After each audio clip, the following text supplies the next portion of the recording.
everyone, I'm Cheryl and welcome to my sewing room. I'm really excited to do this video. I get asked a lot of questions from viewers. I try to read all the comments at the end of every day. So some of the most asked questions are, what kind of sewing machine do I have? What do you recommend? Where did you get that cutting mat? By the way, what size is that cutting mat? Where did you get your rulers that you use? And the list goes on and on and on and on. So I'm going to give you my list of essential sewing tools that you should have if you are a beginner at sewing. But before I go over that list, I want to talk to you about a fabric shopping spree I went on a few days ago. We have some friends who live in St. George, Utah. We don't live there, but we live near Utah. And they called us up and they said, come on into St. George because the restaurants are opening. And they said, and Joann's is open. In fact, when I got to Joann's, they had been open all this time. I thought they were closed or only doing curbside. But what I want to show you is the fabric that I bought from Joann Fabrics and Crafts and another quilt fabric store that I went to. I got some really good stuff. So let's take a look. They had a great sale on the Patriotic Fabrics. Now, I don't buy a lot. When I buy Patriotic Fabrics, I'll buy anywhere from a half a yard to a yard. So these are just small cuts, and I just think they're so beautiful. And this was just part of the large selection of Patriotic Fabrics that they had. Joann's has a lot of different types of cotton fabrics that are used for quilting. This is the Quilter's Choice line. This is the least expensive line that they have. I buy a lot of this because I go through a lot of fabric having this channel on YouTube. It is just crazy to me how much fabric I go through in a month. So this is the Quilter's Choice. I usually buy large pieces for this, anywhere from 2 to 4 yards at a time. And the reason why I bought the 4 yards this time is because it was on sale for $2.99 a yard. All of this is going to get used. I may get it down to where I have so few pieces of scrap fabric. So if you're a beginning quilter, this is what I recommend you buy. The next line of their quilting fabric is their Keepsake quilting fabric. It can be anywhere from maybe $6.99 up to $9.99 a yard, $9.99 a yard I should say, or maybe even more. But they didn't have what I was looking for a few days ago. So this is what I bought, and I love this stuff. I don't have any problem with washing and it holding up. They had a fantastic sale on stretch knit fabrics. And so you can see that if you want to make some blouses, this really does stretch. And I've been wanting to make some, and they finally had a nice sale. And I bought about 1 5/8 yards. I didn't have a specific pattern in mind yet, but I figured for most of the tops that I wanted to make that that's about what I would need. I kind of wish though I had bought just a little bit more. If you are a beginner at sewing and you want to buy sewing patterns, I recommend that the brand of pattern you buy is See and Sew, and then there's also another one called New Look, and I'll show you one of those in a moment. These are very basic patterns, so I recommend that you look at those first. They're up on a rack. They're sitting out, so you don't need to go to the pattern books to look at these. They're right there on a rack in the patterns section. Now this one I like because this is a really simple sewing dress. And the number of this pattern is B6439. If you would like me to do this pattern in a video, please let me know in the comments section, because if you're not interested in it, if I don't get any comment about yes, definitely do it, then I'm not going to bother making a video on it because I want you to like the ones that I'm making. Now here's the new look.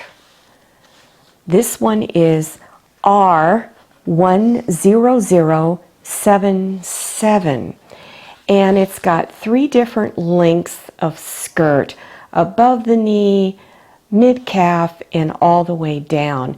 And I thought this was such a cute summer skirt. It has a few tucks in around the waist, and it is slightly gathered. And they're also showing it being made out of scalloped edged fabric. And you can find fabric like this. Joann does carry scalloped edge cotton fabric. So again, if you would like to see me do this one, let me know right away, okay? Now here's another See and Sew. This top I thought was so cute. I'm thinking of making it for my daughter because it's a really loose baggy top, and she is about 4.5 months pregnant now, and I'm so excited. My first grandchild is on the way, and we just found out today it is a boy. Really excited. If you kind of like the off the shoulder or your shoulders being exposed, this is another really cool top. This is a really basic top, a little baggy, so that, you know, if you like a loose fit, these are really, really good options. Here is another new look.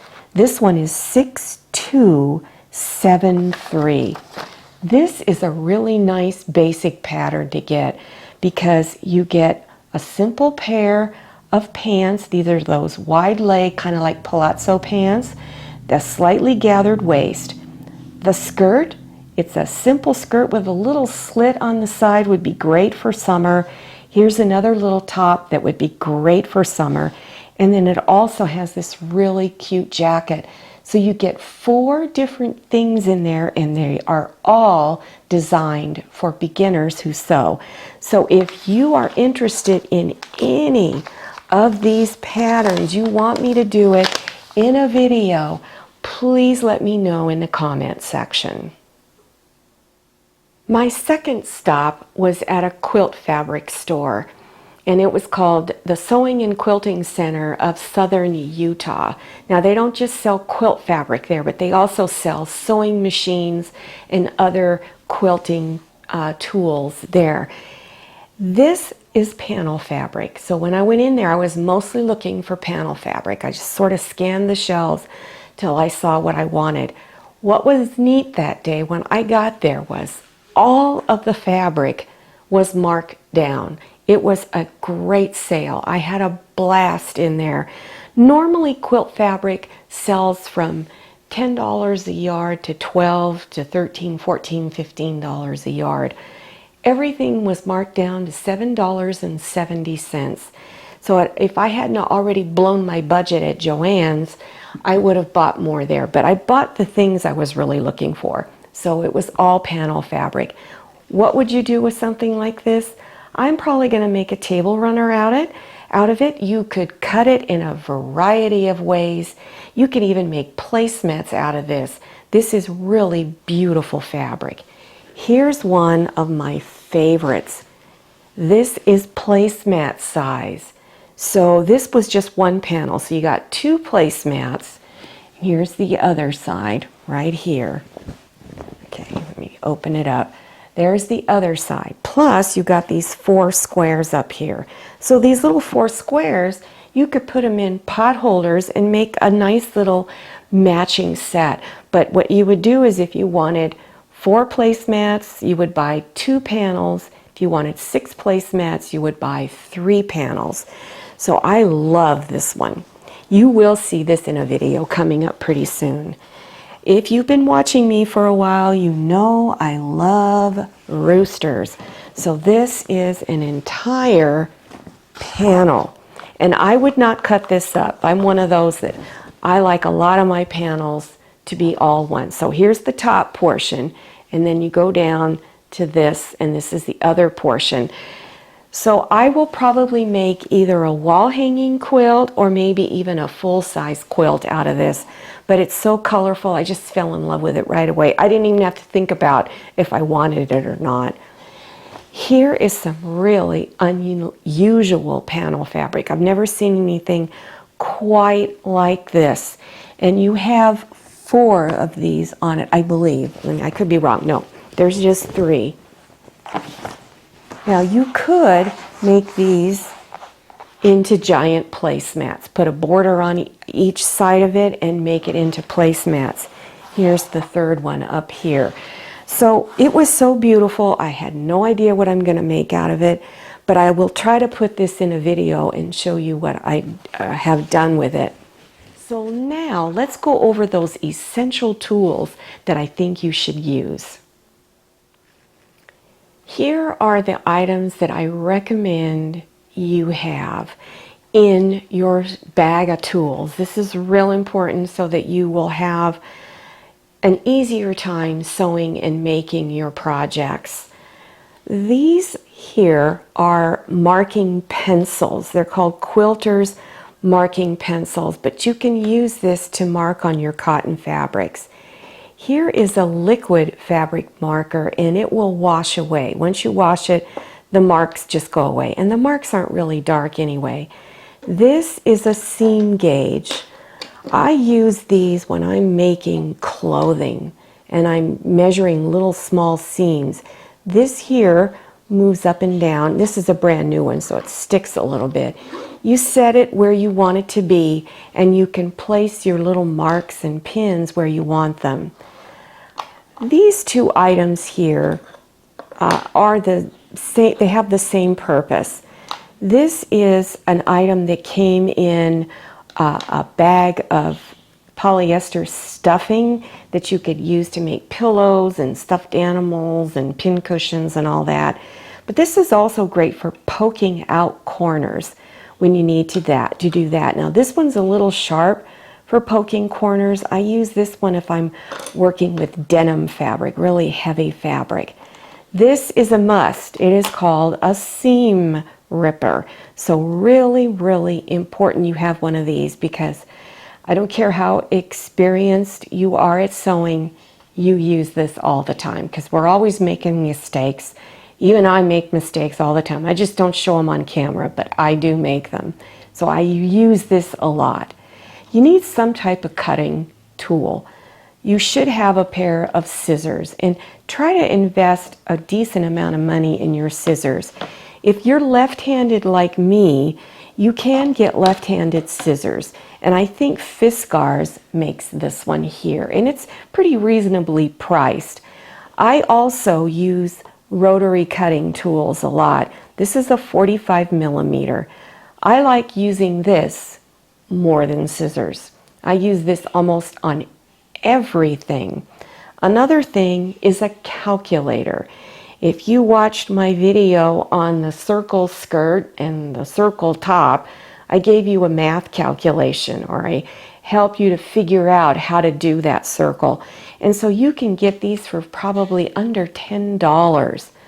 A tape measure. The one thing that I like about the tape measure, it's a really inexpensive measuring tool, but this has inches in big letters on one side. But on the other side, it has inches and millimeters.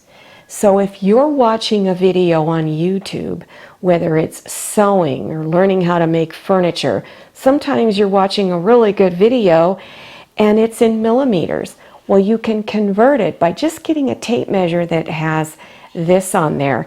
And also, for those of you that live in foreign countries and watch my channel, I know sometimes you ask me, please put millimeters up on the screen. You can get these tools and they're really easy to convert. The millimeter is right underneath the inches number. There's 2 more types of scissors I highly recommend you have. It's not totally necessary, but I really find them very valuable. This is a small pair of scissors. So when I ask you to do little clips, it's real easy with these than it is with these. I find I make more mistakes with this than I do with these. This is another pair of scissors that I absolutely love. The end here is curved up, so you can get real close to the fabric and clip off any threads that are sticking up. Now, here is an item that is not totally essential, but if you like to make pot holders and oven mitts, that's really thick, and these are clips, and so it's really easy to hold your fabric together. And there's one more item I suggest that you have that's not totally necessary, and that is a pair of scissors sharpener. Fiskars makes this. It's not the greatest, so only if you have a little extra money would I buy this, but in a pinch I use this because it's not always easy to find someone to sharpen your scissors.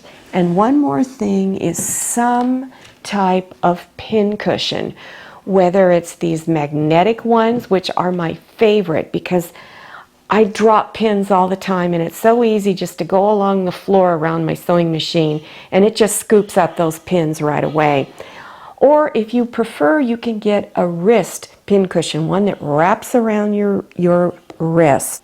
Many of you do not have a lot of space to store your sewing items, so I recommend you get something like this. Now, I've had this for years, but you can even make one. There are many videos on YouTube that help you make something like this if you want to.